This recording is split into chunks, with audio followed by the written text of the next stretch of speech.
We have breaking news from the NHL. We have a goalie trade amongst two Central Division teams. Of course, we've known the Avalanche were going to likely be addressing the goaltending situation. They've gone out and done so. We'll analyze what they've done coming up next.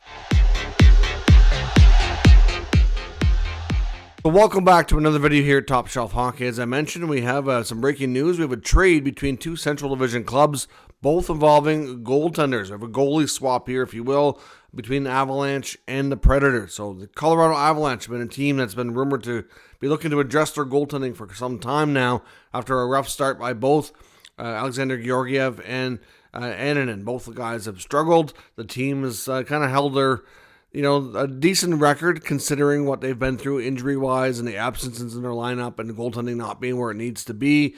But they've gone out and addressed that here today. So they've traded the youngster, Justus Annunen, and a 2025 sixth-round pick. The 24-year-old Finn goes to Nashville in exchange for Scott Wedgwood, who's a 32-year-old veteran journeyman who's got a pretty good track record, although his numbers this year aren't the greatest. So Annunen and a 2025 sixth to Nashville for Scott Wedgwood. So you get a 24-year-old goalie who's, here's my concern for the Avalanche is they might be giving up on this guy a little bit too soon. He's in 11 games this year, rocking a 3.23 goals against and an 872 save percentage. Not inspiring by any means. Not really getting the job done. Unfortunately, goaltenders are known, probably amongst all positions, to be the latest to take to kind of find their stride at the NHL. Goaltenders tend to be the latest bloomers, if you will, followed by defensemen, followed by forwards.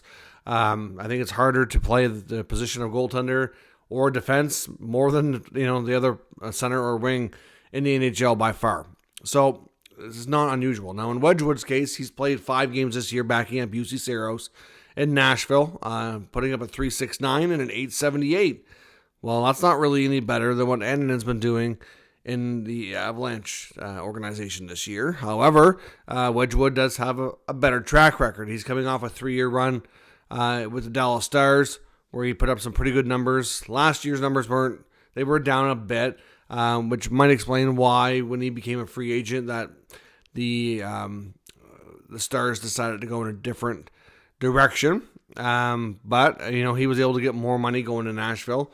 But a lot of the moves Nashville's made has not worked out. Defensively, they have not been as solid. Of course, Dallas has been a pretty good defensive team the last few years, which probably didn't hurt Wedgwood's case here. Not saying he's not an upgrade, but he's 8 years older. They're clearly in win now mode, where the Predators who are hoping to be in that mode, have kind of determined that this probably isn't going to work out, and they're going to have to make some changes here. And it's nothing has changed really a lot with the Preds, so it's not looking good that they're going to get things turned around and be a playoff team this year. So might as well look to the future. And obviously the Preds think Annunen's young enough that it's worth them taking a shot on this young guy who's put up pretty decent numbers in the minors. So at the end of the day, the Avalanche really addressed their goaltenders, moving on from the youngster to a veteran who's got a decent track record, but a 32-year-old journeyman. They're hoping Wedgwood can kind of push Georgiev here for starts and find their game. It's a risky move because of the age, and it's not a home run type move where you think it's automatically going to be great. It could be. It has potential, but long term, have the Avalanche given up on a young goalie too soon? Only time will tell. I think it's worth the risk here for the Predators, who are having a rotten down season after spending a ton of money and hoping for much better fortunes this year. So let me know your thoughts on this trade down in the comments. We'll discuss further. If you're new to the channel, of course, make sure you subscribe and stick around. We'll keep you up to date with all the news, rumors, and analysis of all 32 NHL teams. Thanks for watching. I'll catch you next time.